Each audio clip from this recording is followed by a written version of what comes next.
get you, Barbara. It has been established that persons who have recently died have been returning to life and committing acts of murder. The unburied dead are coming back to life and seeking human victims.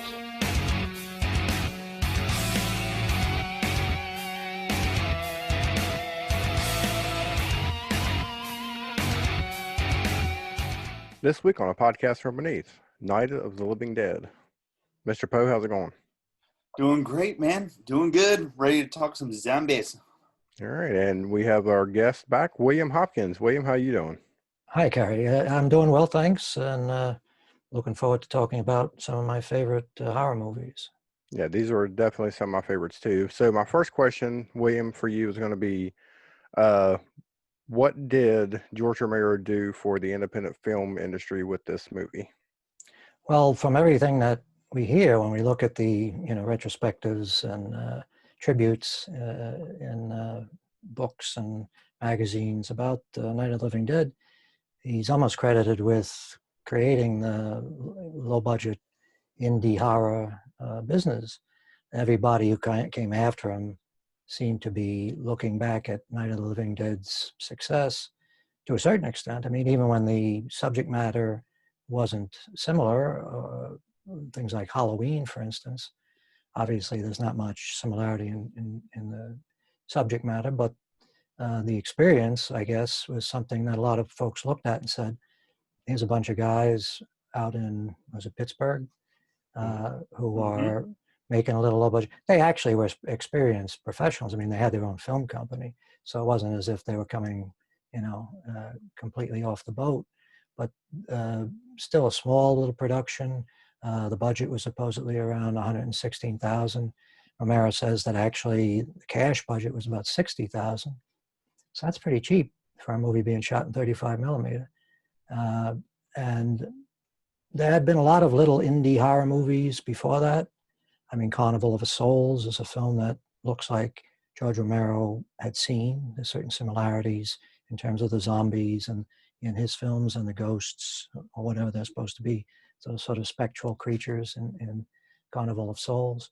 And of course, the film that he specifically cited, which was The Last Man on Earth, which was the Vincent Price Italian adaptation of Richard Matheson's book, I Am Legend, which I guess now we're up with the Will Smith version. We got 3 different versions of that. I don't think any of them have really been successful. As a matter of fact, you could probably say Night of the Living Dead is the best version of I Am Legend that's been done. Well, I think my favorite, if you if it's even considered, that would be, I think Omega Man is based off that too, right? With Charles Heston. That's probably one of the best ones, in my opinion. That has a lot of pretty interesting and exciting stuff. It has a real 70s feel to it as well.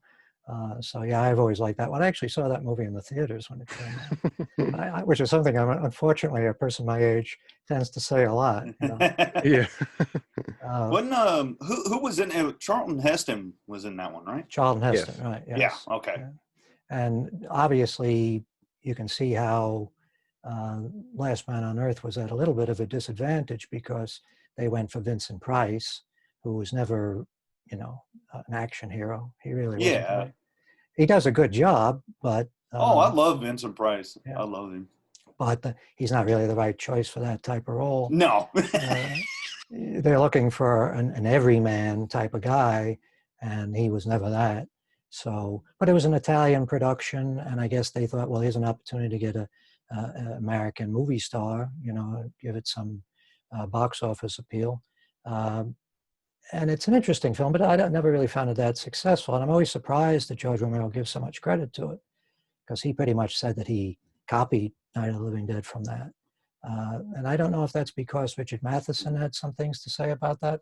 Richard Matheson claimed that he had seen Night of the Living Dead on TV. He tuned in one night on his TV set and he saw Night of the Living Dead, and he thought they were running his movie, the Last Man on Earth, which seems a little excessive. There's certain similarities, particularly at the point of egress, which is important in both films, the front door.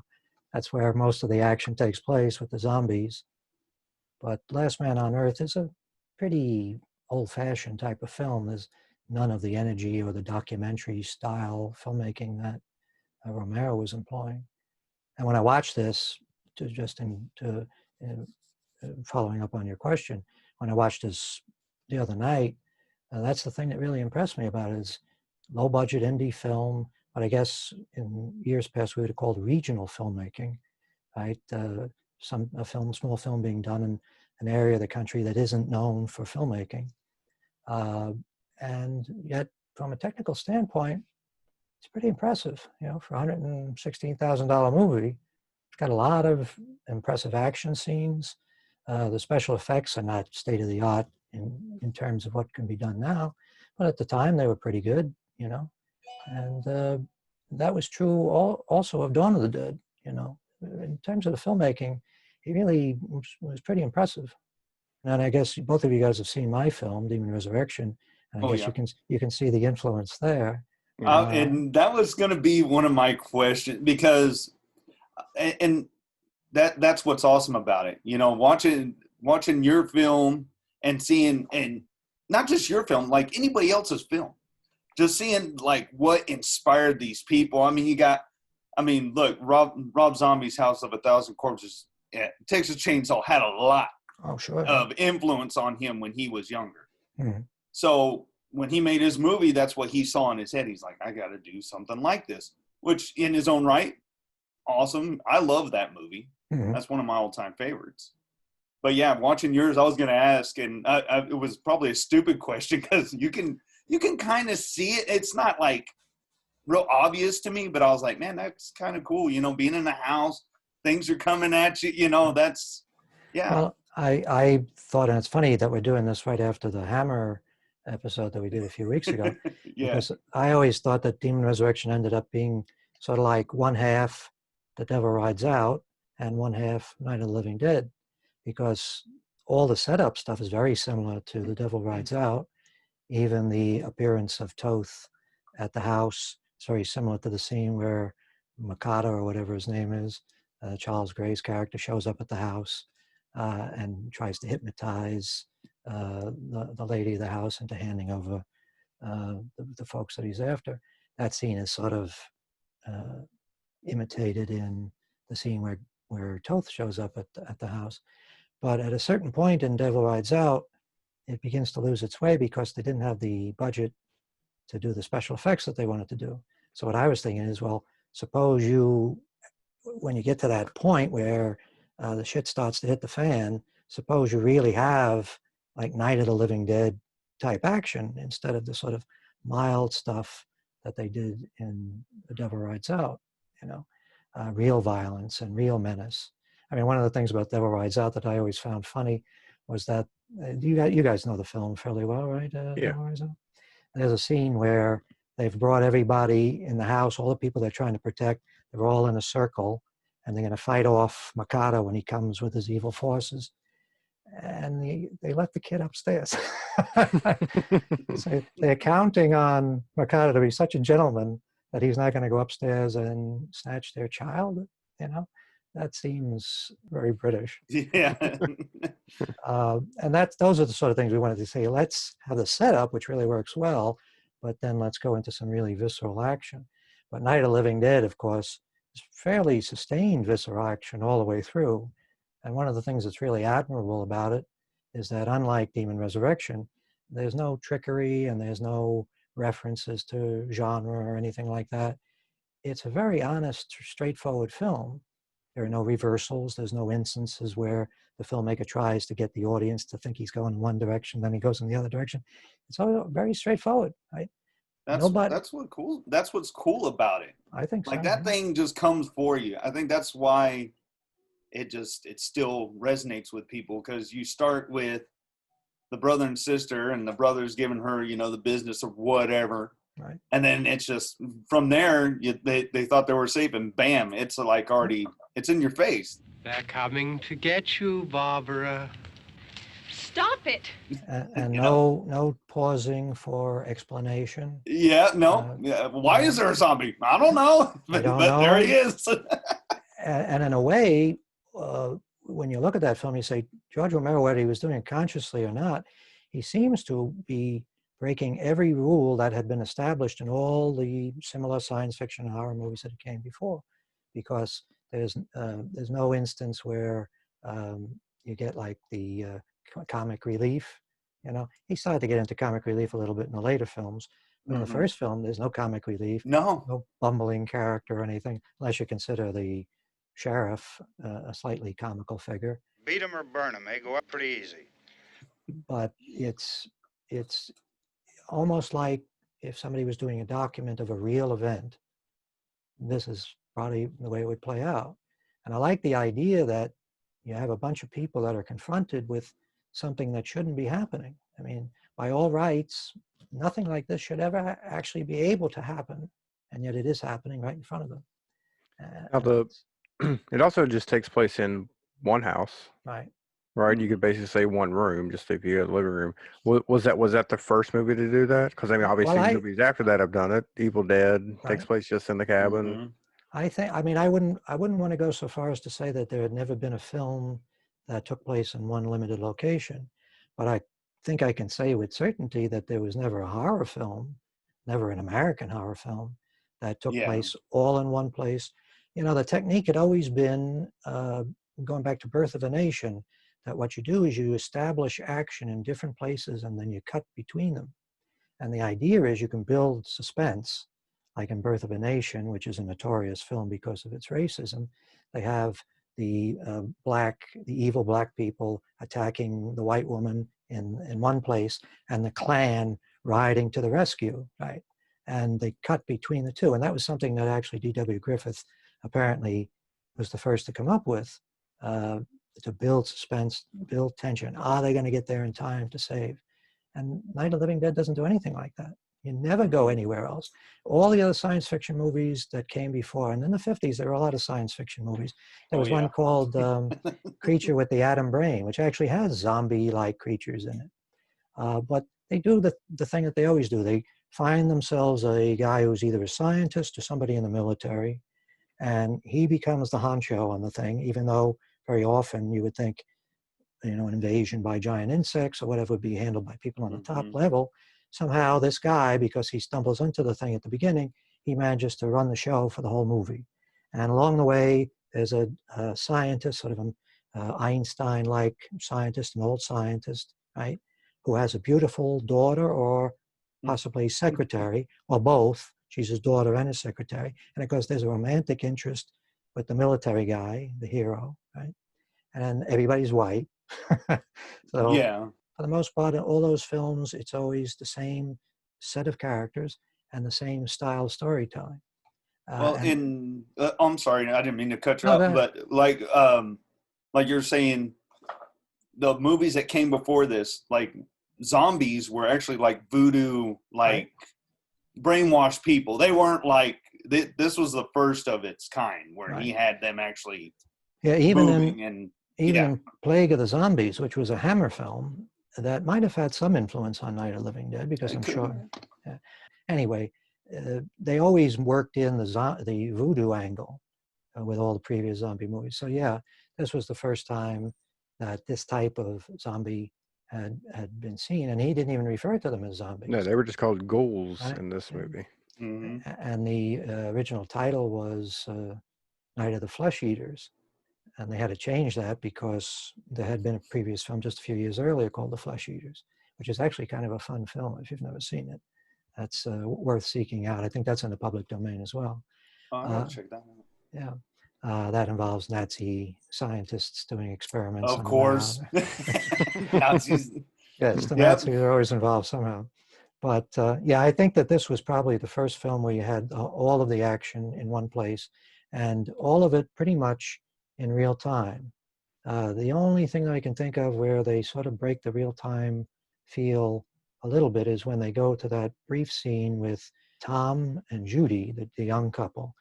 They're off in another room talking about, this is like the time when there was the big flood and we had we just had to buck up and try to get through it. That sort of little inspirational speech, which comes right before they get killed. And when I was watching this the most recent time, I thought to myself, I'm a big fan of the 70s disaster movies. And that's a scene that could have come right out of any one of those disaster movies, because they always had that same ironic device of having the couple sort of huddling and saying, "Oh, we got to pull through this. I love you so much. You got to come, stick with me. We'll get through this." And then the next scene, they're falling out a window or drowning or whatever. So I guess that the idea is that to make it more impactful when they die, we get to know them a little bit and get to know what their aspirations are, which is solid, dramatic impulse. But in Night of the Living Dead, it's really shocking because even if you suspect that they may die, you don't expect they're going to get blown up in a truck and get eaten or torn apart by. That must have been really shocking for people when that film first came out. Now, do you think that the one location and kind of doing like a linear story, do you think that was budgetary reasons, or do you think that was creative? Well, it probably was budgetary. I think probably they said, let's see if we can find one place where we can just put all our stuff and shoot the whole movie, which is sound reasoning for low budget filmmaking. But it's also true that, like in my film, the first thing that occurred to me to sort of stretch the soup was to have flashbacks, right? They don't do anything like that. Flashbacks kind of break the tension, And the reason why I did is because I really didn't want to achieve the same effect as Night of the Living Dead. It nods to Night of the Living Dead, but it's a different type of movie, really. But in Night of the Living Dead, if they had done something like that, it really would have damaged it. You really need to stay in the moment, in that one place. And they do. I mean, the only vision that we have of the outside world, the only way we have of knowing that there's anything going on outside that little house is through the TV. And that makes it even more effective when we see those little snips on TV of the reporters talking. There's one scene where the reporter is talking to one of the scientists, and the scientist is describing how they cut the arms and legs off a cadaver, and it still came to life, and it's still moving around. And it's even more chilling because we're hearing it delivered as a news report. So if they tried to depict that in the film, it wouldn't be as effective because we would be viewing it as, well, that's a special effect, Right, yeah. Well, in you talking about that, I mean, the people they got for this film, I mean, some of these people were in broadcasting. Yeah, right. So it made it feel like, because I watched the documentary of, Night of the Living Dead, or I forget what it's called, but I just watched it earlier. And George Romero was talking about it, and he just like, we just said, hey, cops, we need, a van or something. And he said people were just, hey, it's a film, Right. and nothing like you said, nothing like that has been done. And all the monster films before that were gothic or giant ants or spider taking up. So, but that was awesome. Go ahead. I'm sorry. When you look at that scene of the reporter first announcing what's going on, it's so chilling and it's so convincing that when I first saw the movie in the 80s on TV, when it was first broadcast late at night on a local TV station, and they put a little crayon at the bottom saying this is a dramatization, because the thing was so convincing they were afraid people would tune in and think this is real. They learned from what's his name? Orson Welles. Yeah, they learned from Orson Welles when he did the radio broadcast. But I think a lot of the at the bottom of the screen as he's talking, it's got the your closest emergency place. And I think those are actual places in Pittsburgh. Right? They're actual counties in Pennsylvania. So that's probably why they had to put that on there. Well, I think Romero said that they intentionally put names of real places because they were hoping that would improve their box office chances. Because back then it was a common thing to take little low-budget movies and shop them, go state to state, city to city with one print, run it for a week here and then move it to the next place. So I guess they figured if they could say this was actually something that refers to your town, that would bring people in a little bit. But it certainly adds to the realism of the scene too, And in Last Man on Earth, there's a TV thing too. They have a TV reporter talking about what's going on, and it's completely fake, So it really is a great accomplishment from George Romero's part that he figured out the way to do those things is to get people who actually have some experience in broadcasting and let them do it. Let them write down what they would say in that situation. Because anybody sitting who doesn't have experience doing that, anybody sitting typing up a script is never going to be able to capture the feel, the flavor of what a reporter sounds like when you're reporting an event like that. I think that's some of the most effective stuff in the movie. You know? Oh yeah, it definitely makes it real. Well, he even said like people in zombie makeup. He was like, "Go out, you know, do what you want to do." Yeah. And they just did it. And he's like, that was just amazing. You know, just let people do what they're going to, instead of him trying to say, this is what you should do. Right. To watch this film and then hear the behind the scenes that most of these people, one, did not know what the hell they were doing. You had some people that had, like you said, a little bit of knowledge of what they were doing with, you know, filming. Like George Romero, he did like, I think it was like a commercial, a Calgon commercial. Yeah, and they actually had a whole setup where they did commercials for beer companies and oh yeah, detergent companies and all that sort of thing. Yeah. And then you know, he had some knowledge of what he was doing, but like everybody around him, you had a guy that was a producer, but then also he was an actor, and then you had a woman that was an actress, but she was also doing makeup. I think the couple, I can't remember their names in the movie, but it was the asshole dad. Yes. And Helen and Harry Cooper. Yeah, there you go. Yeah. They were actually the makeup people as well. And he was one of the main investors. He was one of the sort of honchos on the film. Yeah. It's also interesting, that film, which was the first movie of this kind, so there really weren't a lot of movies in the past that had anything similar as far as zombies. And yet, you see, everybody seems to know what to do. The fact that folks seem to understand almost on a genetic level what effect they should be going for when they're playing the zombies, how it should feel, is remarkable. It also sort of points to maybe one of the shortcomings that George Romero has. I think he's a brilliant guy, and I think his greatest strength is writing and editing. But by his own admission, he wasn't really that keen on being a director. And he said in one of the interviews, I guess back in 2005, he did one of those documentaries, and he said that it was really a process of growing up for him to finally say, I'm a director and I have to make decisions. I have to be able to tell people, do it this way, don't do it that way. And that was really something didn't come to him easily. And I understand what he's talking about, because it doesn't come to me easily either. You know, it's much easier to say, well, let them do what they want to do, and then I'm going to be the guy that's editing it. I'll have the last word in post, right? But you end up with a lot of stuff that you have to fix in the editing, rather than just getting it right when you're shooting it. So, and that might have also been one of the reasons why in Dawn of the Dead, there are so many sort of spotty things, like the blood being the wrong color and the makeup not really being outstanding. It could be simply that George Romero didn't want to make a fuss about it. You know, he was content to say, okay, well, that's as good as we can do. Let's get on with it, and I'll try to fix it later. And that might be a shortcoming, you know, and maybe also one of the reasons why he never moved into big budget studio films was because maybe he was perceived as being not strong-willed enough, not enough of a bastard. You know, he was kind of a pushover, perhaps. He told a story about how when he was doing one of the later films that he actually did for a studio, I forget what it was called. Well, anyway, they hired him to be the director, and they hired another fellow who apparently was very well established director of photography. And there was a scene where the characters are returning to a home that they haven't been in a long time, and the house should be dark, right? And the director of photography said, oh, if the lights are on, the picture will look nicer. So George Romero said, well, it would look nicer, but it wouldn't make any sense because these people are returning home to an empty house. The light shouldn't be on. So the DP got on the phone to the studio. The studio called Romero and said, do it his way.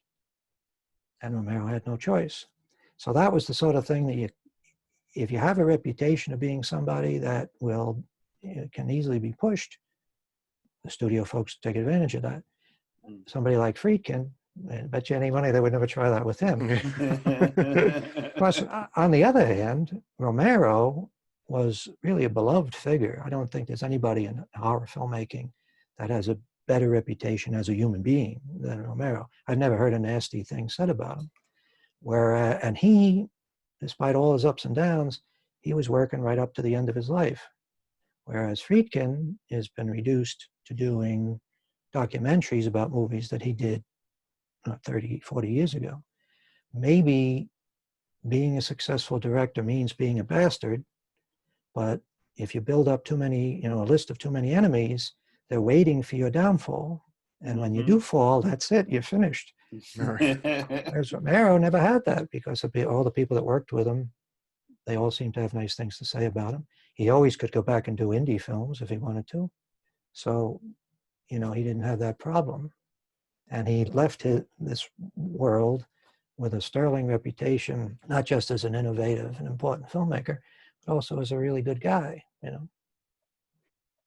Let's go back to the zombies in this movie real quick, because what you had said about, I guess, everybody just kind of figuring out how to do it. And then the problem with people now, with the fast running, the running zombies, people have a problem with that. The first zombie we're introduced to in this movie is not a slow zombie. No. That's right, yes. It's pretty quick, and he also uses a tool. He picks up what was rock. it? It looked like a table leg, and he's like trying to break the window. Right? Yeah, he picks up a boulder at one point, or a big rock, and tries to break. I think that's what he manages to get through the window with. But yeah, there's and of course the little kid uses a trowel to dispatch mommy at the end of the movie. Oh yeah. So in Dawn of the Dead, in one of the news reporter interviews with a scientist, I think they have a line or two about how the zombies have been seen to have like rudimentary use of tools, similar to what an animal, like a monkey might be able to do. But they didn't take it to the next step that they did in Day of the Dead. As far as the running and walking or stumbling thing, the remake of Dawn of the Dead, they could afford to have running zombies. In Night of the Living Dead, if the zombies were running, you would have been off the set, right? They had to stay in the location. Yeah. Where were they going to run, right? I mean, the whole movie has to stay in this tight location. Also, I think there's something about the sort of implacable approach that makes it far more disturbing. If you're in a sort of 28 days later scenario where some sort of crazy creature is running at you and tearing your face off, well, it all happens before you have a chance to really think about it or feel anything, right? Whereas this, they're out there, and you actually could conceivably fight them off and get past them. If you don't, it's on you, which makes it even more humiliating, right? It's sort of like Blair Witch, where at the end of the movie, they end up back where they started from because they fucked up and they lost their way in the forest, right? Now, some people say, oh, that's terrible. That's lousy, stupid filmmaking, right? But actually it isn't. It's brilliant filmmaking. It's an observation about human beings. I would do the same thing. Right. I'd be wandering around in circles in the woods, right? That's another thing about Night of the Living Dead. It presents the characters as vulnerable human beings. And what happened from, to be honest, it happened from Dawn of the Dead on. Dawn of the Dead might be the first, where they said, they said, these characters have to be almost like action heroes. Right? We have to suit them up with all sorts of weaponry. And of course, he was doing it in Dawn of the Dead. There was a satirical aspect to it. There was a social commentary aspect to it. And in the end, for all their efforts, it all still comes to nothing, right? But a lot of people looked at that and they said, oh yeah, horror movies from now on, they have to all be folks with machine guns and machetes. And that, to me, reduces the effectiveness of these films. People should be walking naked through this horror. They shouldn't have weapons. They should be completely vulnerable. That's what makes it horrifying. That's what makes it a horror movie rather than an action movie. When it becomes an action movie, you say to yourself, well, they're not really at any risk. At any risk, they got machine guns, they got machetes, they got hand grenades. What else do they need, right? And I suppose that's also the reason why you need running zombies. You need a more formidable enemy if you have all that weaponry, right? I would say even with the slow moving zombies, if you get a crowd of them, I mean, they can, it kind of makes it hard to escape. I mean, even in Dawn of the Dead, even in, the original Dawn of the Dead, a lot of them are getting taken down by just a swarm of them, you know, even though they're just kind of stumbling around. Well, yeah, and when I saw Dawn of the Dead, I saw that in the theaters when it came out, and I had nightmares after that. Not nightmares in the sense that I was in that exact situation, but I had nightmares that recalled that sense of you're in a group that's closing in on you, and you know that you should be able to get away, and yet you can't, you know. And of course, in Dawn of the Dead, there's that the hubris that the guy is showing, that sort of exhilarated, almost manic energy that he starts to show. That's what leads to his downfall. If he had kept his head straight, he would have been able to move amongst those zombies and take care of them and get the trucks where they needed to be, and he wouldn't have ended up, I think he gets like twice in one instance. Yeah. He gets bitten, and then later, when they're wheeling him around in a cart, he gets his leg mushed up by another zombie. So that is the other thing. Don't get carried away. Don't get cocky, right? That's another message that we can learn from this. But I think these walking zombies, beyond being a production requirement because they were shooting in limited space, the shambling, shuffling zombies are just more menacing. Because you think it also had maybe to do with not enough stuntmen to do running gags, so they just figured we'll just have them. Well, I don't know where they would run. I mean, in a way, it sort of reminds me of when we were doing Demon, and you're constantly coming up against this problem of you have your zombies and you have your heroes or your victims, and there's going to be a point where those folks have to interact. How do you do that? You know, if the creatures are running, that really poses a real problem because you can't even set up a shot properly, right? I mean, what are you going to? How are you going to shoot that? Right, with them running past. I mean, they can do it if you have. I guess they had a $40 million budget for the remake of Dawn of the Dead, 2040, something like that. But if you're doing a low-budget film and you know you only have this narrow space to shoot in, somebody runs through, they're out of the shot before. So I think that probably it's good for production reasons, and it's good for creating a feeling of dread and gloom and despair, that they're out there, they're not running, they're not an immediate threat, but it's almost like you keep waiting for the other shoe to drop. Right? When are they going to finally come through? And that's a much worse feeling. And it also gives you stuff to fill a 90-minute movie with. Right? Well, it's kind of like the slashers. They do the same thing. Right. You know, well, not most of the popular slashers, they don't run after anybody. They just kind of, hey, I'm coming for you and I'm going to kill you. And we're seeing how they react, like, oh crap, and they're freaking out. They don't know where to, you know, do I go upstairs, downstairs? Where do I, you know? And Michael Myers is always walking at a very casual pace, and he always seems to be right behind them. Right? Just strolling. But that's what I like about those zombies in, you know, Romero's film. You know, the very first one. That's what I love about it. It's like these people have to work together. They might not like each other, you know, whatever, but they got to work together to get out of this. And what's really messed up is they don't know how far it goes either. Right. You know, you got your local news saying this and that, but they're just clueless as anybody else, and it's just them in this house surrounded by dead people that want to eat them. They have no idea if they escape, if there's any place to escape to, and they're making all sorts of incorrect assumptions. Right? They're forcing themselves into these false, false choices. Say, do we go down to the basement or do we stay up here? Well, it doesn't need to be one or the other, right? You can stay up here until things get out of hand, then you can go down to the basement. But because of the tension that exists in the people, the people want to force it, right?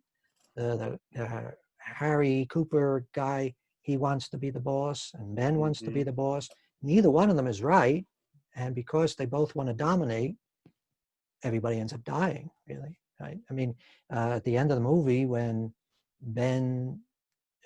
Harry tries to get the gun away from Ben, and Ben takes the opportunity to shoot him, probably not the smartest thing to do, right? You're one of two men, living men, in a house that's surrounded by zombies, and you're going to shoot the only other living man, right? I mean, they've already, in the context of the film, we have to assume that the women are not good for anything, right? I mean, Romero said later that he regretted the way the women were treated, but actually it was a pretty good reflection of the attitude that existed at the time. And there's actually a line in the film when the young guy is talking about, their plans, and he says, that just leaves the three of us, right? Just the three guys. That's only the three guys. We're the only ones. Yeah, there ain't no one else here. Nobody else here. Right? And people might say that's a flaw on the part of the filmmaker. I don't think so. That's a reflection of the time. That's the way people thought at that time. Barbara's reaction, first of all, I think Barbara's reaction is entirely natural and human. I have a feeling that I'd probably be in a similar state if I was in that situation. So the idea is, they're showing women become incontinent when they're confronted by danger. No, they're showing any normal, sane human being goes a little crazy when they see dead people walking up the lawn, eating or attempting to eat them. That's the sort of thing that brings out the worst in everybody, I think. Yeah. So it's not really a question of it being a flawed, representation of women. It's a human being, a vulnerable human being. And actually the other female characters, they're competent as they're allowed to be. I mean, I guess the young woman that goes running out to the truck, she didn't turn out to be any great help to anybody, but she didn't turn out to be any great help to herself either, right? Right. So but I guess Tom Savini kind of flipped that around when he done his remake. Oh, yes. And he had the Barbara character being a little bit more of a powerful character. Right. I have never seen the remake, but I'm aware that, I know George Romero said that was something that they both felt was important to change that. And of course, in Romero's sequels, you have important women characters in Dawn and in Day. In Day of the Dead, the woman is the hero or the lead character of the film. I personally, I think that's great that he was aware of that. Certainly you could make the women more capable. And in the case of Dawn, you're removed by several days. We don't know how much time has passed since this zombie outbreak has begun. So you would assume everybody's gotten their shit together. Everybody who's still surviving will pull themselves together emotionally, and they would be behaving and more rationally and be more competent. So that character and all the people in that group have that advantage, that they're not, this isn't just being sprung on them for the first time. In the first film, though, this is all happening out of the blue. Nobody even knows, it's not like somebody said, now the zombie apocalypse has started. There's complete mystery as to what's going on, right? When she's attacked in the cemetery, she doesn't even recognize the guy as a zombie. He comes walking right up to her. Yeah. She says later she was going to apologize to him because the other guy, her brother, was making, doing the Boris Karloff voice and all that, which is kind of a funny thing in a way, that you start a movie that is so fresh and original in its approach to horror, and you have a character right at the beginning doing this sort of callback to the old spooky voice type characters you used to see in old movies, So that's kind of cool. Yeah, see, I like the characters in this one because they were real. They weren't SWAT team members or anything like that. And I think for as little as it was, I think they kind of had a better, more time, like the growth of character, I guess, up until they meet their demise. But do you think that, because every time I watch it, I just assume that this group of people that he has in the house, Cooper and Ben, do you think that has anything to do with like the racism at the time? Well, Romero claimed not. But He always said about all his movies there that he didn't. He made a lot of claims. That, he was a very nice guy, and he was a very good interviewer or interviewee. He had a lot of interesting things to say. But I think he felt that it made them look a little better if they weren't sort of going for that, Because right around that time, I guess it was just a few years earlier, that Sidney Poitier became a big star. Yeah. In The Heat of the Night, and in the same year he did In the Heat of the Night, he also did Guess Who's Coming to Dinner, Both of them were big box office hits. Mm-hmm. And in the heat of the night, of course, there's that famous scene where the white guy slaps him and he slaps the guy right back. And the director of that film, I forget who it was, wasn't Arthur Penn? I forget. Anyway, he said that he used to go to the theaters with Sidney Poitier, and they'd stand in the back of the room and wait for that scene to see how the audience reacted. And if it was a white audience, it would be like stunned silence. And of course, if it was a black audience, it'd be like, they're oh, like, right. Yeah, hell yeah, slap that cracker. Yeah, I mean, that is a good scene, but yeah, you're right. And then you have in this film, you have him punching even more severe. He punches the woman, knocks her out. So it doesn't have the same effect really, because we don't see her as a menace or a threat to him. But just the fact that you had a black man as the hero of the film, and he's interacting with white characters without anybody making any acknowledgement of the racial difference. And when nobody's saying, well, you're just a black guy, you should shut up and do what you're told. Yeah. That is shocking in itself. And the fact that filmmakers would be ballsy enough to risk their chances at nationwide distribution by putting a black character in the lead, because that was still a very dangerous thing to do back then if you were concerned about your commercial success. I mean, right around that time, roughly around that time, some of the southern stations were saying they weren't going to broadcast Star Trek because it had a black character in it, right? And she wasn't even the star, you know. Yeah. She was the one that she operated the switchboard, and they still were saying, "Well, we don't want to see this."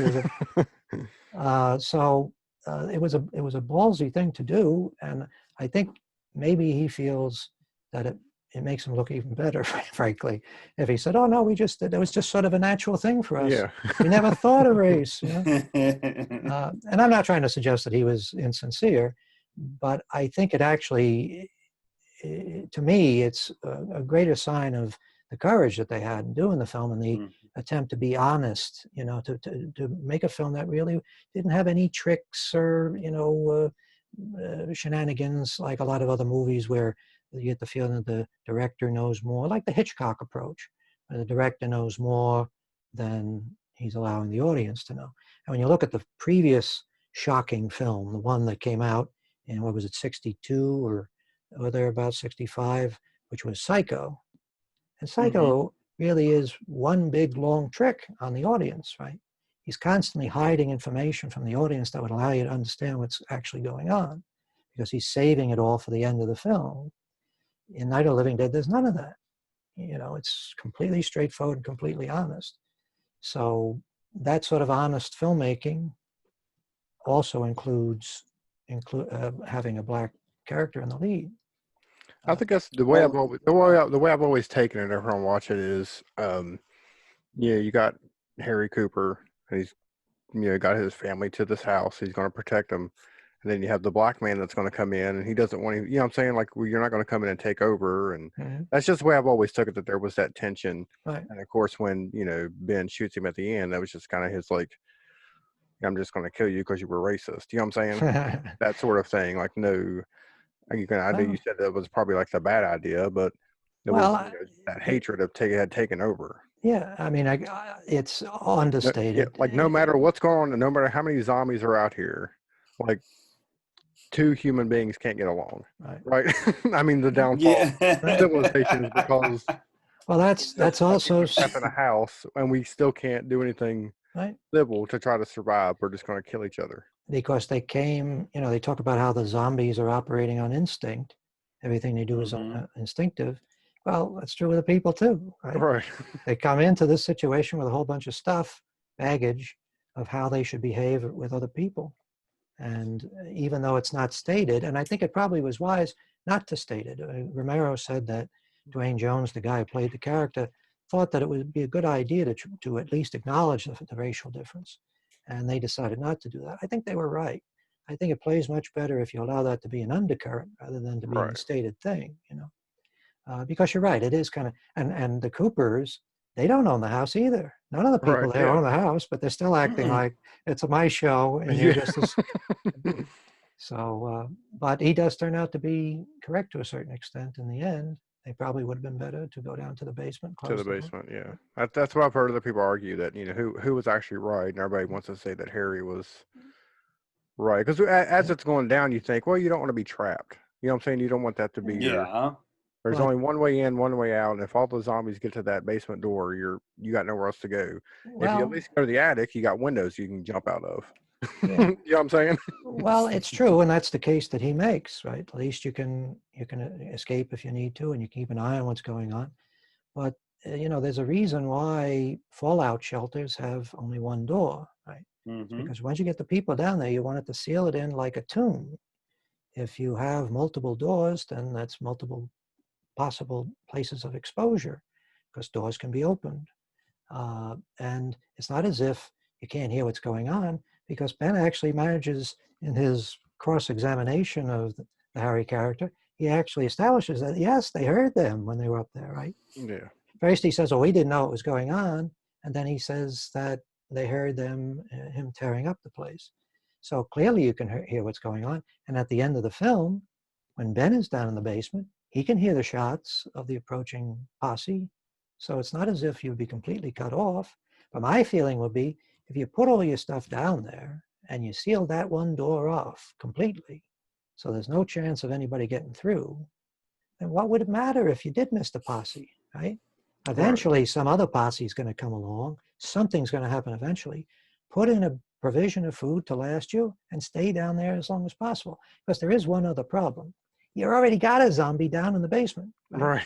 She's just waiting. Which I guess they didn't know at the time. They didn't know at the time. They didn't know that. Been established that a bite right.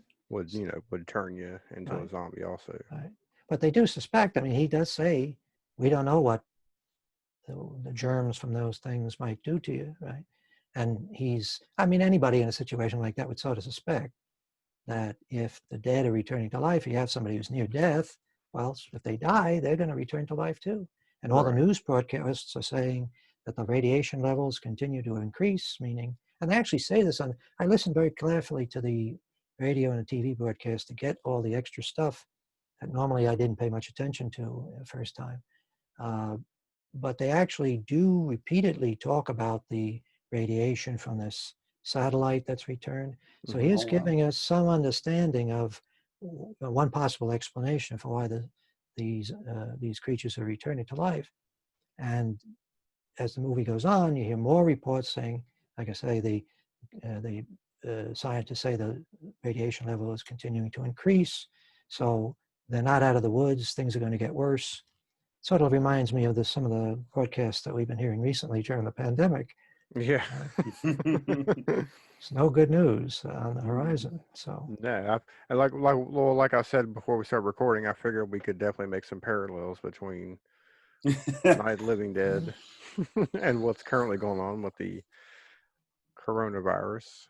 Well, the thing that strikes me is that at the beginning of Dawn of the Dead, where they have that very shocking scene where the SWAT team goes into the housing project because the people in the housing project have been saving their corpses, the dead people. And the whole idea there is that those people are defying the government. The government says, you have to bring your dead out and they have to be burned or taken away. And they say, no, we're going to hang on to it. We don't believe the government. We don't, hang on to our cherished dead and give them a decent send-off, which doesn't turn out too well for them. And that sort of reminds me of what you hear now with all these silly people arguing about, they have a right to walk around without a mask, or they have a right to be in crowds or have big crowds over to their home. It's a civil rights issue. It's my right to do this. And I'm surprised that we're even debating this, because I would think that history would tell us that in emergency situations, your rights are diminished a little bit. We all have to accept limits to our rights when the security of the nation is at stake. Right. During the world wars, nobody would say, well, we're going to do as we please. We don't care that the Nazis are attacking or whatever. And that wouldn't be accepted, wouldn't be considered acceptable. So somehow people can actually work themselves around to believing, first of all, that it's some sort of insidious attack by the Chinese, but at the same time saying, but we're not going to do anything to protect ourselves or our fellow Americans from it. What sort of crazy logic is that? Doesn't make any sense to me. Yeah, I don't really get it either. But it's a bunch of country of Harrys. Well, actually, when he gets to Day of the Dead, which is really my least favorite of the three films, to be honest, I think that one of the reasons why I dislike it is because you have those sort of stereotypical, the macho military redneck guys. Yeah. In the first film, nobody calls Ben the N-word, right? There's no acknowledgement. In the third film, every other word out of their mouths is a slur. And it's all delivered at such a frenzied level, like they're just frothing at the mouth practically, that it really is over the top. And it is exactly the contrary of what you were talking about with Night of the Living Dead, where you can really see yourself in those people. You can imagine yourself in that situation. Whereas in the third film, that's like some sort of comic book. It doesn't have any connection to reality at all. Even with the mad scientist going around with blood smeared all over his body. And anybody say, hey, you're coming into here to sit down to eat, and you got the blood from the corpses you're cutting up smeared all over you? What the fuck are you doing, man? Right? That's how people get infected, right? You're going to come in here like that? Yeah. Nobody says that to him because he's kooky. Yeah. He's an eccentric. And the other guy who's the head of the troop, who I don't know where he got his lessons in leadership from, but the idea that you would tell your subordinate, I'm going to shoot you unless you shoot the only woman that we know is still alive on the planet, right? That's his demonstration of how loyal he is to his men, right? I'll shoot you if you don't shoot her. And what is he interested anyway? I couldn't understand what was everybody trying to do? I can understand in Night of the Living Dead, they're trying to survive. And in the Dawn of the Dead, they're trying to create some sort of little bubble for themselves where they can, sort of get past the shit that's going on in the world and have a reasonably normal life, right? They're sort of rebuilding society in the mall. But in the third film, I can't understand what motivated anybody. Well, because this will lead into that question. Do you take the first three films as sequels, like they're all in the same timeline? Well, I think so. Yeah, I think that they're groups of characters at different points in the within the first few days of the outbreak. Then with Dawn, presumably within the first few weeks, maybe, and then when you get to Day, maybe it's months or maybe even years. I don't know if it's explicitly stated how long it's been, but it all, because the rules stay the same, right? The rules for how to destroy the zombies, the type of zombie. You could say that the one element of continuity throughout the three films is the zombie characters, right? They don't change that much. Their makeup became a little more elaborate, which I don't know if is necessarily such a good thing. They started doing that thing with putting, the pronounced ridges around the eyes and buck protruding teeth. I guess the idea was the faces were shrinking, shriveling, so all those things would stand out.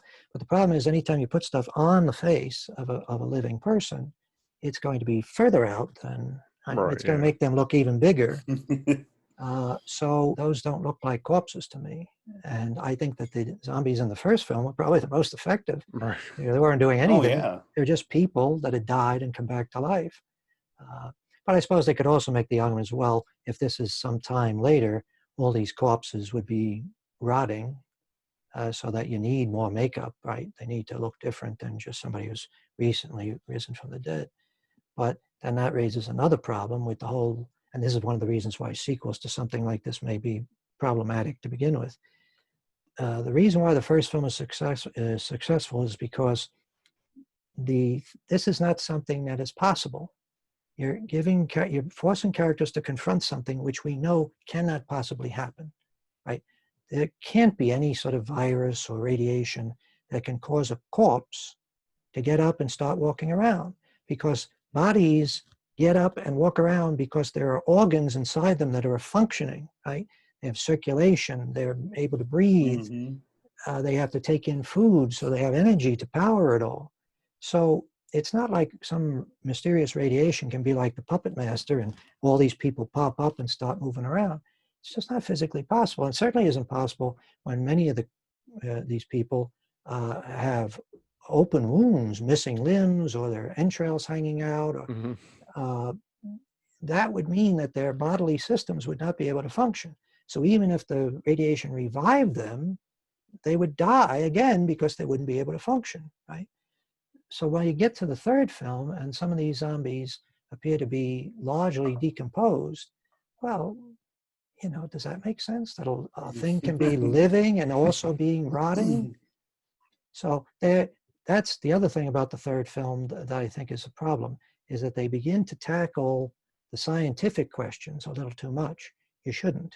You shouldn't go into the science, right? Because it's a dead end. There's no way you can rationally explain something that can't happen. So the best thing to do is to stay away from that. Stay with people who aren't scientists. So the whole thing is just some sort of nightmare that they have to deal with, right? See, I've always thought that part 3 was, again, I kind of figured out if they were in the same timeline, but then I thought maybe they're all just taking place at the same time, but in different areas. So you're kind of seeing it. Well, different that's areas, possible. Yeah, that's but I possible. think part 3, I think that I think it's years after the first one. It feels you've like. gotten down to like, there's hardly anybody left, or there's still, you know, like a decent amount of people left, and the U.S. government wants to try to weaponize the zombies, and that's why they're in that base. You know, because they're going to start, you know, they're probably getting in wars with other countries because everything's, you know, breaking down. Well, that's an interesting. That's why I think they're there. But of course, you know, they're in Florida, which we know the first one's in Pittsburgh. Right. This one's obviously in Florida, and when they're out in the city, there's like nobody left. So it's definitely, you know, a long time since the first movie. Well, the idea that the military may be trying to weaponize the zombies, that's an interesting idea. If that's the plan, then they sure picked a bunch of bozos to head up the operation. They say something in it. They have a long scene, and there's a lot of long dialogue scenes in the film, which I think is an indication that they didn't have as much money as they had planned. And I think Romero said something to that effect when the film came out, that he had more elaborate stuff planned, and the money didn't come through. And so they had to basically fill the film out with a lot of lengthy dialogue scenes, like when she's with the Jamaican guy in their little oasis, and he's going over the records and showing her how all this stuff, I guess it's supposed to be like a salt mine, where all important records are being stored and things like that. So if it's a military operation, I guess that's suggested by that platform. That looks like something that you would use to lift missiles or rocket launchers. Have equipment out of there, I guess. But then later he says it's a place where they store important records and things. So I don't know what it is meant to be. It doesn't really look like much of a military base inside. I mean, it's like a bunch of big rooms with brick walls or cement block walls. So if they were planning to use the zombies for that purpose, they probably should have, you know, put a little more effort behind it, a little more money and a little more effort. But well, Dawn is probably, I think if I was going to pick between the three films, I think Dawn is probably the best film overall, because it's really an exhilarating experience. It runs the whole gamut of emotions. The first film is a very dark, shocking movie, and it ends on a very shocking downbeat, right? It's the ending is still effective when you see that pyre at the very end go up, and you hear that final note on the soundtrack, bang! And that's where they leave you, right? That's pretty grim. Dawn of the Dead is a whole bunch of emotions. It's shocking stuff at the beginning, and then it becomes kind of fun and exhilarating in the middle. And whenever I get to that part where the woman, they're trying to figure out how they're going to get around in the mall, and the woman looks over at the car and says, well, here's the car. Holy shit, that really is brilliant, right? they looked around the mall and they said, what can we use here to make this film more exciting? So why didn't he drive the car around? And it's great. It's just thrilling to watch. And all those little set pieces when they're putting their little kingdom together, that stuff is just so inventive and so well edited. And the use of music is another thing I don't like about the third one. I don't care for the score at all. It seems quite... the Goblin soundtrack on Dawn is like, it's great. Oh, that's wonderful. Yeah, that is absolutely the perfect. And all the little choices, because he uses a lot of little library music cues in Dawn as well, but they're very well chosen, and he always picks music that is ideal for the scene. And some scenes are made much better by the choice of music, like that scene where they're in the ammo shop and they're going through all the guns and everything, and there's like a tribal beat playing. Yeah. I don't know if they were suggesting that that's coming over the music, or if that's just music. He thought, this works so well, I got to use it. But it does. It makes that scene. And of course, that plunky mall music. Any other movie, any other horror movie that tried to use music like that, it would destroy it, right? Oh, yeah. It would be ridiculous. But in this movie, it's perfect, right? It's just so right for those scenes. So yeah, I think I just was thrilled watching it again. The first time I watched it in years, I thought it was just terrific, you know. And the special effects problems don't bother me because, you know, that's not really why I'm coming to watch that movie, is to see what color the blood is. Although it is kind of unfortunate, you know, because I don't believe the stories that George Romero tells when he says that, oh, he wanted it to be phony looking because he's Mr. EC Comics. He didn't want it to be too gory. That's the same guy that said that they shot the first movie in black and white because he thought that the black blood looked more horrifying, more gory than the phony stage blood that was usually used in movies. So he was aware of that problem, that the blood didn't look right in color movies. What they needed is to have a guy like Dick Smith, you know, coming in with his own special formula. As I think he's the guy that came up with the blood that's used most frequently, or similar formula. Dawker, he did Taxi Driver and a whole bunch of movies, The Exorcist and a whole bunch of movies. But he's the guy that came up with the formula that looks like real blood. I just wonder if he had used more realistic blood in Dawn of the Dead, if it would even be watchable. You know? I don't know. I kind of like it. I think maybe it's just growing on me. I've always enjoyed that brighter, red blood. I don't know. It makes it stand out more. Yeah, in a way, maybe it makes the movie easier to enjoy because it's not so horrifying. I mean, some of the gore scenes in Day of the Dead, it's kind of hard to watch. You know, people's guts falling out and stuff like that. It's just not pleasant. It's not fun. You know, and that's the real objection I have to Day of the Dead. It's not really a fun movie. Right. It's kind of grim and, you know. What do you think about the blood, Mr. Poe? I agree with you. I mean, the blood doesn't look great, or, you know, some of the effects in that movie. I mean, that's with Dawn of the Dead and, you know, Night of the Living Dead always will be a classic. And I do enjoy the remake as well, but I always go back to I always show people that hadn't seen it. So you need to check this out, because that is pretty much, hey, he invented this, and that's why we have The Walking Dead, and that's why we have everything, you know, to do with zombies. Oh. He set the bar so high. And the funny thing to me is he didn't even mean to. It's just like, we don't know if we're going to finish this thing or not. And they do, and it just becomes this enormous freaking thing, you know. Well, you guys are both younger than me by quite a bit, I imagine. When you saw, I assume when first time you saw Night of the Living Dead, the zombie genre had been pretty well established, and there were a lot of other zombie movies that have been done, including the ones by Romero, right?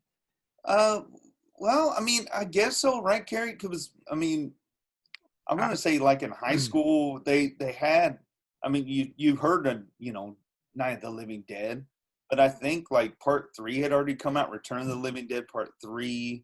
I mean, really? it wasn't as big as it is now. I don't know. What do you think? Well, what was I'm a special case because I actually seen Dawn of the Dead as a kid before I seen Night of the Living Dead. Oh, okay. So I've been watching them for years. So yeah. Dawn of the Dead was my introduction to the zombie and I saw it, when I was a kid on Betamax. How did it affect on Betamax? Wow, that's really going. Yeah. How did that affect your enjoyment or your appreciation of the first film? I don't believe it did really. I think I can, even after when I seen Night Limited after that, I still enjoyed it. Did it seem like a shocking movie though, or did it just seem like a pretty good horror movie? I think it was just, I don't think it shocked me as much as it probably did everybody else seeing Night Limited the first time. Yeah, I think that to be one in that audience that saw this on the big screen back in '68, that must have been just. I mean, you've heard these stories about that Roger Ebert wrote the article in Reader's Digest about how he saw it.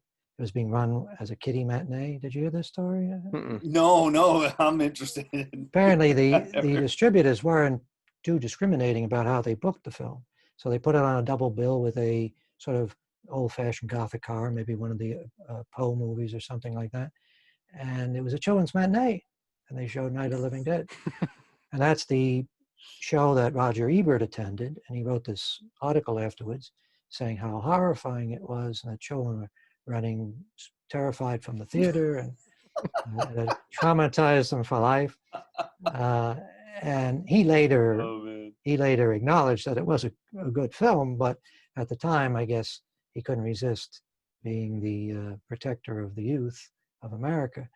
Funny thing is, just before I signed on to this meeting, I checked online and I saw that one of the reviews that comes up for Night of the Living Dead is from Common Sense Media, which is this organization that tells parents what movies they shouldn't let their children see.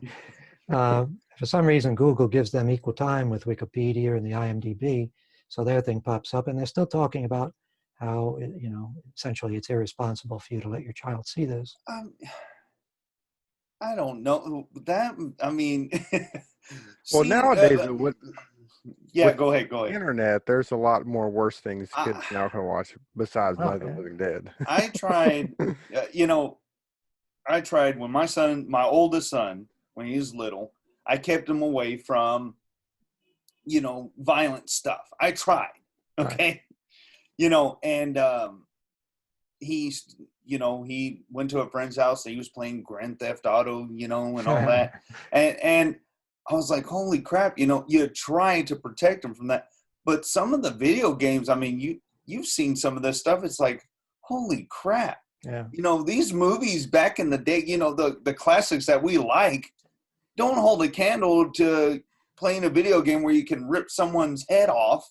It's just like, how are you gonna talk about Night of the Living Dead, a classic in its own right? And I think it's worth anybody watching. It's not that gory. It's no, I don't know. Well, and actually video games may have a worse effect on children because it's actually interactive.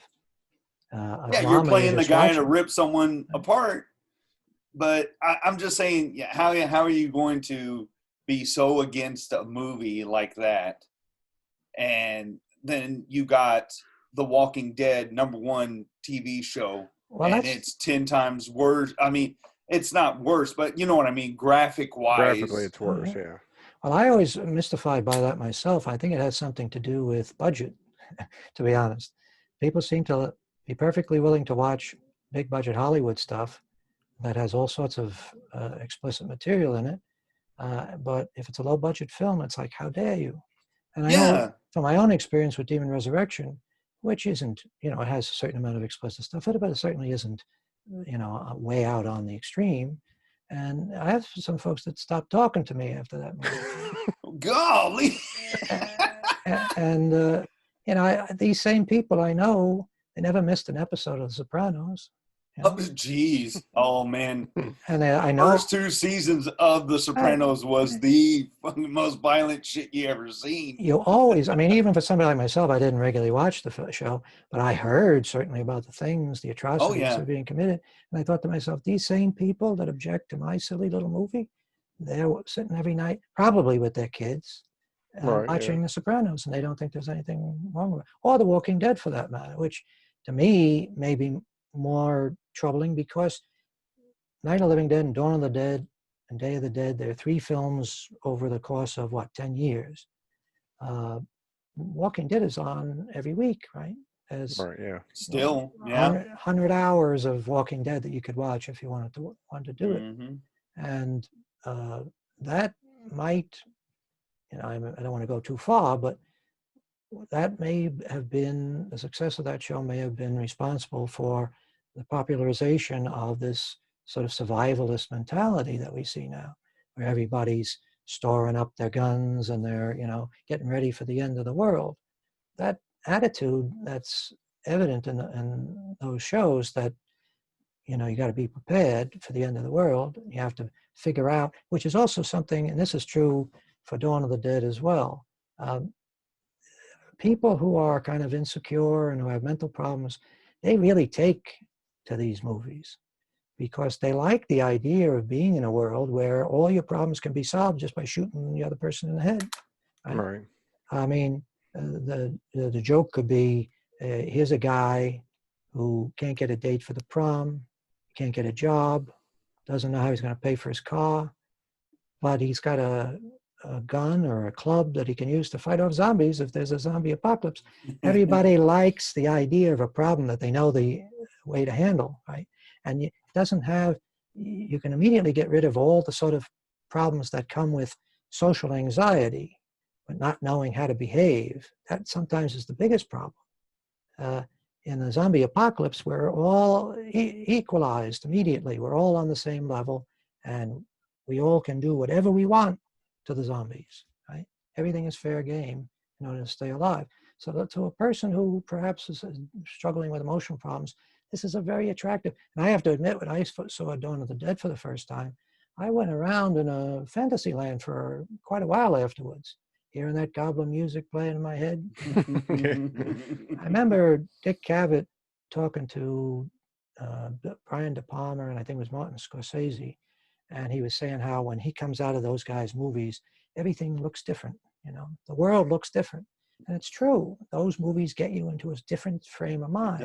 They do. They're very, very good directors, both of those guys. Yeah. And De Palma is a similar director to Romero in that it's very aggressive, heavily edited, very carefully planned out, a lot of action, a lot of shock stuff.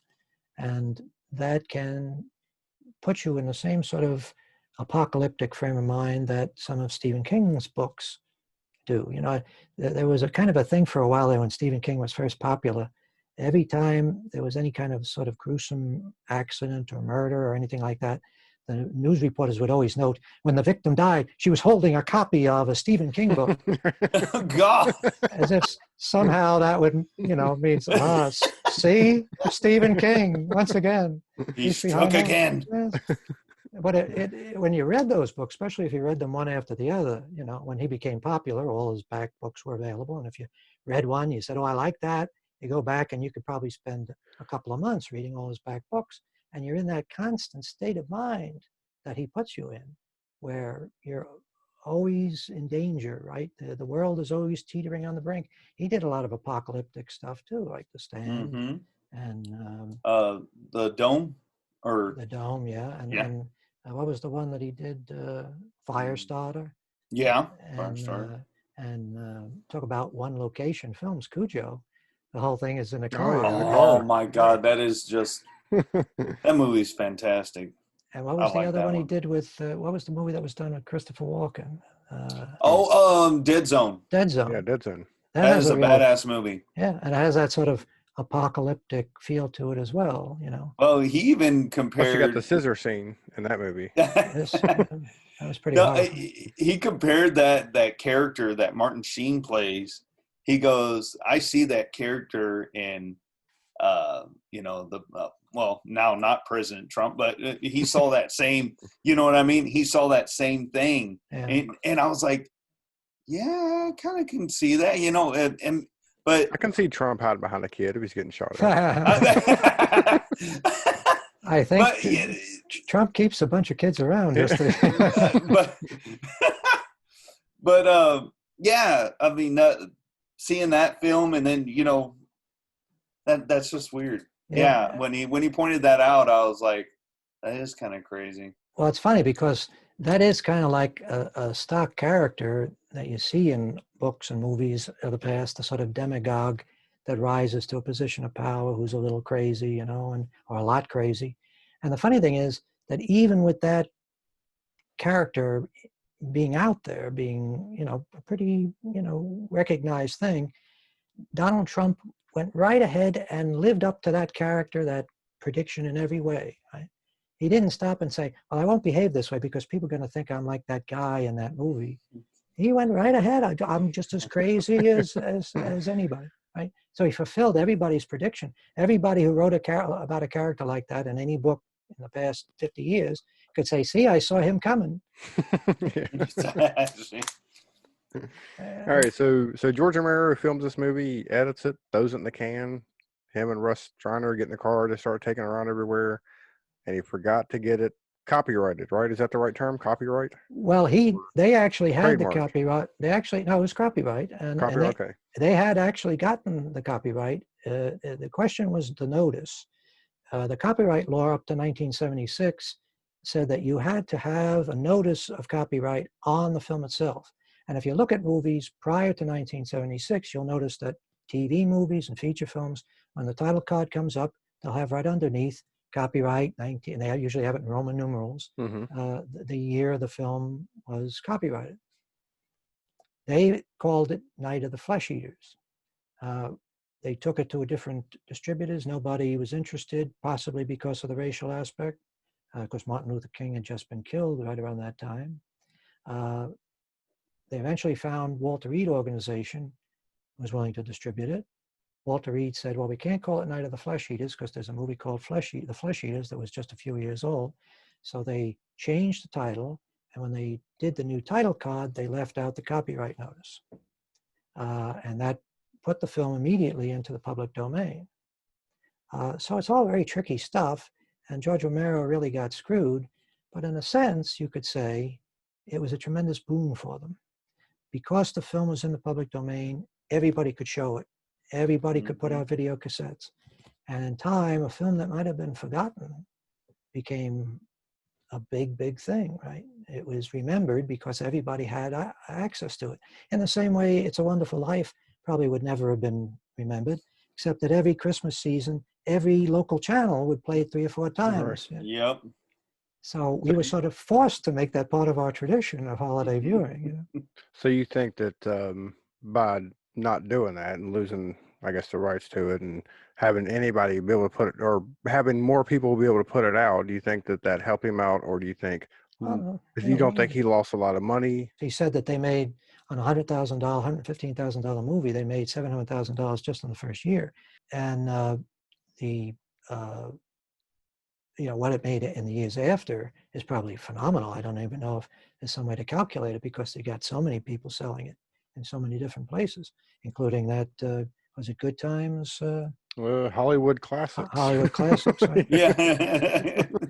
Which is a label that only exists to put out movies that have fallen into the public domain. Right. Wow.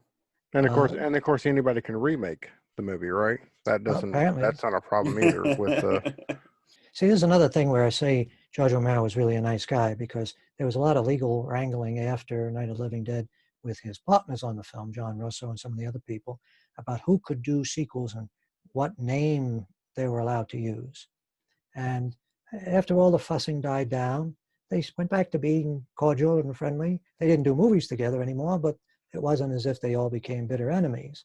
And Russo went off and started the Return of the Living Dead series, and Romero was given the right to continue the Dead movies. right. So Russo got the Living Dead and Romero got the Dead. But I don't think there's anybody that thinks that any of the other people involved with the production are anywhere near as talented as George Romero. You know, he was a uniquely intelligent and talented fellow. So, I mean, Russo lucked out because that Return of the Living Dead ended up being rewritten and directed by Dan O'Bannon. I think whenever Russell was going to do it, he wanted to do a sequel to Night of the Living Dead. and when Dan O'Bannon came on board, he didn't want to step on George's toes like that. So he was like, I'm going to change it. Of course, they changed the name. He made it a comedy, added the, the good for talking him. zombies and all that. So I think that's, well, yeah, I mean, again, like Return of the Living Dead's probably one of my other favorites. That's like the perfect movie right there, script wise and story wise. It's great. Return of the Living Dead came out in the 80s, right? Mm-hmm. Yeah. And Dawn was out by 79. So that had some comedic elements. For the first time, you start to introduce lighter stuff. And in a way, you could say that whole business with the motorcycle gang at the end of Dawn, where they're actually going to the extreme of breaking out pies to throw in somebody's face. That's sort of like Romero saying, we took this as far as we can, and now we're going to just, have a little fun with it on the way out. And I guess, I don't know if he expected to do another. I don't know if he even wanted to do another. But unfortunately, the level of characterization of those motorcyclists is pretty much all we get in Day of the Dead, right? We get stuck with all those stupid guys, for a whole movie, which isn't really very entertaining. At least Dawn has some pretty intelligent and civilized people that we can spend our time with for most of the movie. We don't have to hang out with the motorcycle guys. And he really portrays them as awful dummies. I mean, the one guy who actually can't resist putting his arm in the blood pressure. Yeah. That's pretty much the definition of stupidity, right? But, and when you get to the third film, you get more of that. And that's, a little bit is fine, but a whole movie of that is more than I can take. Right. Yeah. I also think, not to pile on Day of the Dead too much, but it's also true that as Savini's technique improved and he was trying more ambitious things, they got to more absurd violence, like a group of zombies being able to pull a man's head off his body while he's still screaming, or the other guy gets the bottom part of his body pulled off, just like they're pulling down his pants. It comes off so easy. Yeah. That's not, first of all, we've already established that the zombies are barely standing upright, and yet they somehow have the ability, without any sort of tools or weapons, to pull you apart. Yeah. I always wondered, like, by the time you get to Day of the Dead, it's like, how are they even strong enough to even tear through flesh with their teeth, But I guess it's a movie, I'm saying, I'm not gonna. They're all in that cave. Yeah. Presumably they don't have any food, so you would think they'd be in pretty bad shape. Yeah. But apparently not. I guess that's what makes it fun, though. I guess so, yeah. Well, he by that time, maybe he was actively saying, I want this to be like an EC comic. So maybe he was going to those extremes, even though he knew that wasn't really realistic action. Maybe that's the way he justified it. So people shouldn't get upset because obviously something like this is impossible, Right, yeah. But it diminishes it a little bit for me. So, Mr. Poe, what are your final thoughts on Night of the Living Dead? My final thoughts, I think it was all said through this episode. I love revisiting these things. I love talking about, the behind the scenes stuff that got this awesome movie made. I just want to say more people need to go back in the catalog and check stuff out and see where this originated from.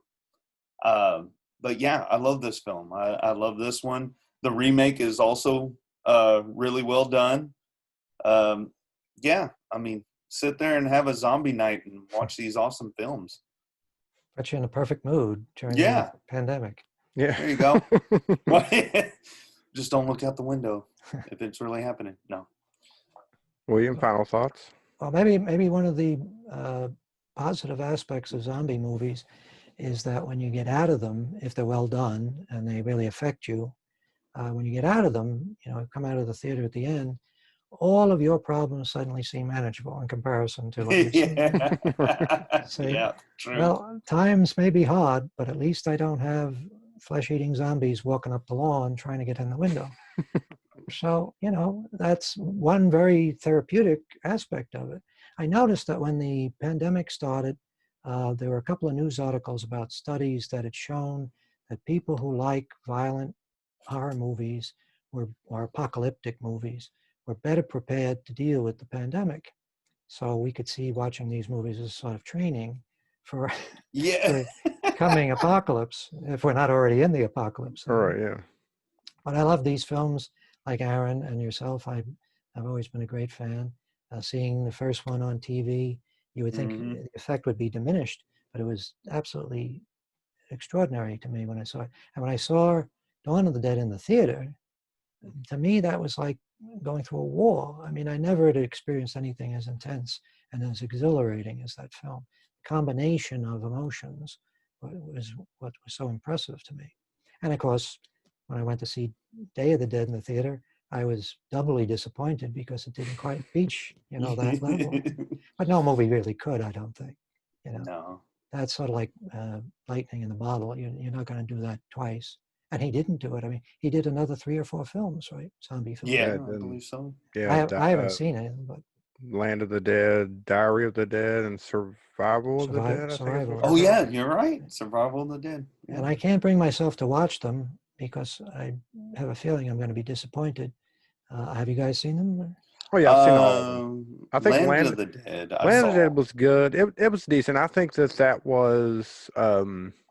I think he always wanted to do something like that, but just the popularity fell off. And then when the remake of Dawn of the Dead came out and kind of got those movies back spotlight, I think then studios were like, okay, let's see what he can do, and he done Land of the Dead. I think it's good. I think it's a good one. Well, Universal put out the remake of Dawn of the Dead, right? Yeah. And they also put out Land of the Dead.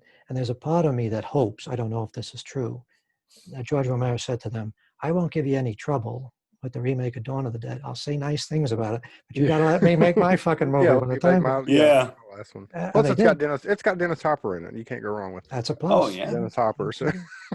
Yeah. Absolutely. Yeah, I recommend watching those. The Survival of the Dead, I think, wasn't all that great. I don't think I've seen that one. But no, there was one that he did. It was almost a found footage type thing. That's Survival. Or? That was Diary of the Dead. Diary, yeah. Okay. Diary of the Living Dead. But it kind of goes back to the beginning because you're there when it all starts again, like when everything starts breaking down, like cool. the first zombie attack. Well, that's a good idea because my feeling is always with these type of stories, the closer you get to the initial outbreak is where the story is. The farther you get away from the initial, it's just like the Frankenstein and Dracula movies. The farther you get away from the original thing, the less effective it's going to be. But again, and it's just like, I mean, I know he's always said he doesn't purposely put, Dawn of the Dead's not about consumerism and all that, but Diary of the Dead takes place with everybody filming on their phones and everybody's got a camera. So I mean, it's it's like purposely, that's what's happening today. So that's what he's he didn't want to look pretentious, right? Yeah. And I definitely recommend that you check out the remake that Tom Savini done of Night. I think he done a really good job with it. He did. It was good.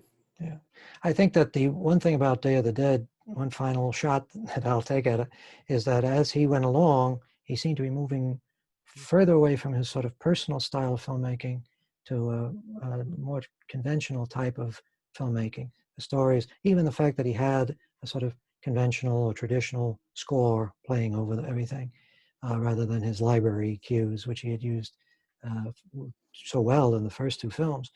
He was moving towards being more of a Hollywood director. He never really went all that way, but he made an effort at it. And I think when it comes to something like the Dead movies, that's not a good match. You don't want big budget, glossy, Living Dead movies. Right. At least I don't. Yeah, and I think that, I mean, whenever I watched those movies and then compared to his other movies that he done that weren't, the creep show movies, and he definitely had a different style outside of the zombie movies when he made other movies. Oh yeah, well, Martin is certainly very unusual. Crazies. And Crazy is a very influential film too.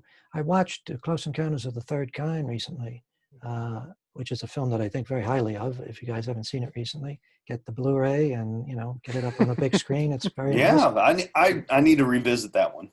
But there's a big chunk of that movie that sure looks like the Crazies. all that business about the town that's been, they're faking an anthrax outbreak. Right. And a lot of that stuff is very similar to stuff that happens in the crazies. I'm pretty sure, So it could have been. He could have been influenced by. Sure looks like it to me. Yeah. Yeah. There's nothing wrong with that. Yeah, I'm sure there's a lot of movies if you watch, you could be like, oh, that's a throwback to an old Romero film. But there's something like where you can tell when you watch a film and you're like, oh, okay, I can see where they got their inspiration. Right. Then there's overdoing it, which some movies you see, you're like, okay, I get it. You like that, Right. Well, Romero said that himself, that, he's a little discouraged to see all these low-budget movies that were zombie movies that were, aping his stuff. Like, why don't you do your own thing, guys? Yeah. And so many of the filmmakers, this is something I always was annoyed by. They work in these little jokes, like they'll have some characters named Romero or something like that. It's like, isn't that clever? Yeah. So you saw that movie too. Yeah. A filmmaker who's ripping off somebody's work and then tips their hat by naming one of the characters, giving them the same name as the director they're ripping off. That's not really a tribute as far as I can see. And it must have pissed Romero to think all of these things that were done, including The Walking Dead and World War Z and all that stuff, millions of dollars being spent on these things, and he's not getting anything, All they say is, oh, yes, it's an homage to the great Romero. Yeah. So that's kind of homage, Yeah. I think it was one of the Simpsons commentary. They were saying how homage is just a French word for stealing. Yeah, well, it's close to the truth, I think. Yeah. All right. So, William, where can everybody find you and your stuff on the internet? Well, I'm on Twitter and I'm on Facebook, and Demon Resurrection is on Facebook and Twitter, and I'm all over the place. So. And you get the movie still available on Amazon, right? Demon Resurrection is still available on Amazon, and there's still some copies of the old DVD if anybody's interested in that old relic. So Amazon and eBay. And you're still working on Sleepless Nights, right? That's right. Yes. Hopefully, sometime before I die, that will be finished. It's hard to redo a film. It was hard enough doing it the first time. Yeah. Doing it all over again but that's Sleepless Nights. It's a vampire movie, and that'll be coming out in awesome. 2021, hopefully. Okay. And Very Mr. cool. Poe? They call me Mr. Poe on Instagram, Twitter, and the Slasher app. And, of course, I'm part of the B-Movie TV crew over there. Sunday nights, 8 p.m., Sci-Fi Sideshow. All right. Well, you can find me on Twitter at 1313 Inc. Of course, the show is on Twitter. We're on Facebook. We got some groups and pages on there. Of course, you can find the show on any of the major podcasting platforms, pretty much all of them right now. I think we're on. The next thing I'm trying to get on right now is, I think Sirius XM just launched their podcasting thing. So they did? Yeah, maybe we can get on there, but if not, you can find us everywhere else. And until next week, everybody, thanks for listening, and we will continue to watch the good, the bad, and the cheaply made.